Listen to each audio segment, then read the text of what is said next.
Bom, já parou pra pensar o que foi a Revolução Industrial? Que ele era feito a mãos?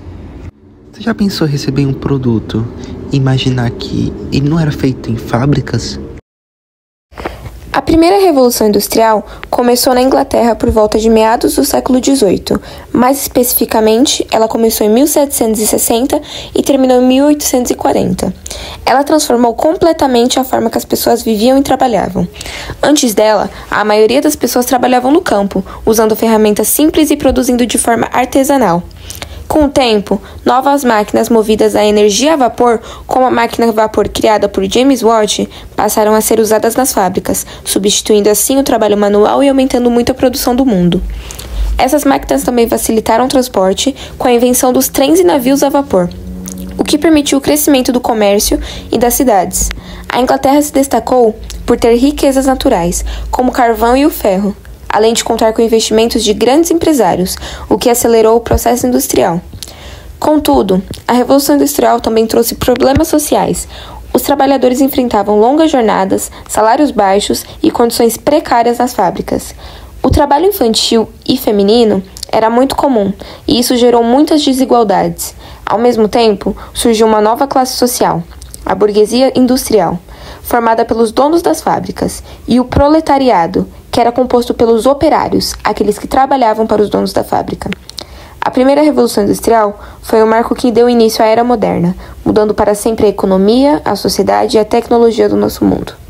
Temos aqui na primeira Revolução Industrial, que foi no século XVIII e também início do século XIX, que são as principais inovações, que é a máquina a vapor, que permitiu o funcionamento de trens, navios e fábricas, tear mecânico, que aumentou a produção têxtil, metalurgia do ferro e do carvão, que impulsionou a construção de ferrovias e máquinas, e transportes ferroviário e marítimo a vapor, que facilitou o comércio e a circulação de pessoas. Na segunda Revolução Industrial, que foi o final do século XIX e o início do século XX, temos as principais inovações, que são a eletricidade, que surgiu a lâmpada elétrica, motores e sistemas de iluminação, motor a combustão interno, que possibilitou a criação do automóvel e do avião, telefone, telegrafo e rádio, que revolucionaram a comunicação. Segunda Revolução Industrial, começar dando uma breve introduzida, que a segunda Revolução Industrial ela ocorreu entre o século XIX até o início do século XX, mais ou menos, e ocorreu aproximadamente dos anos entre 1850 até 1945, por aí. E ela veio para representar uma nova fase da primeira Revolução Industrial e também trazer mais avanços tecnológicos e mais inovações para o mundo. Agora eu vou falar um pouco das principais características que ela teve. Primeiro foram novas fontes de energia, como por exemplo o petróleo e a eletricidade, elas vieram para substituir o carvão, virando uma das principais fontes de energia, né? E para permitir maior eficiência e novas invenções e mais praticidade para todos, e acessibilidade. Inovações tecnológicas que também surgiram: o motor a combustão, o telefone, a lâmpada elétrica, o automóvel, o avião, enfim, justamente para transformar e melhorar a comunicação entre as pessoas, as empresas e tudo mais, e os transportes. Novas indústrias, que houve um crescimento de setores, como químico, metalúrgico, eletroeletrônico, além da expansão da produção em massa, né?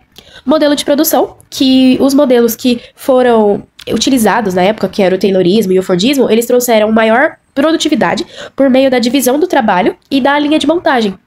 E, por fim, a expansão imperialista, que os países que eles foram industrializados na Europa, os Estados Unidos e o Japão, eles buscaram novos mercados consumidores e fontes de matérias-primas, dando origem ao neocolonialismo na África e na Ásia.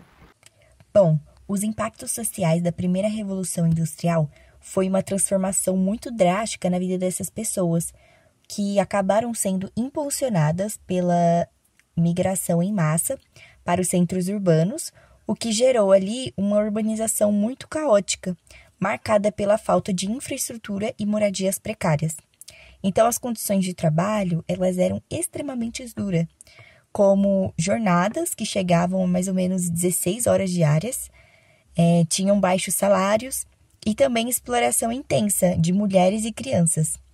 Em resposta dessa exploração, acabou surgindo as primeiras reações operárias, como o ludismo e o cartismo, que buscava ali trazer direitos políticos para os moradores. sobre a terceira Revolução Industrial, que também é conhecida como Revolução Técnico-Científica e Informacional.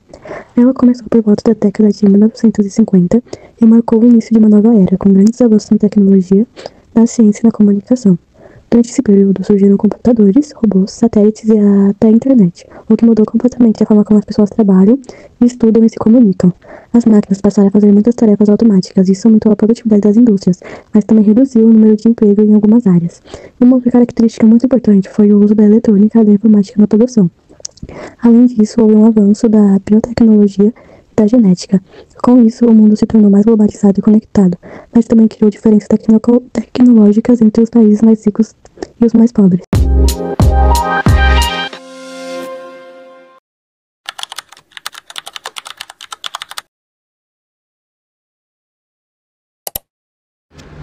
Bom, concluindo nosso trabalho, dá para perceber que tudo que a gente vive hoje é por causa da Revolução Industrial. Se hoje a gente tem um celular, se hoje a gente tem internet, foi por causa da Revolução Industrial, né? E apesar de muitas tragédias que a Revolução Industrial teve, serviu de ensinamento para todas as pessoas da época.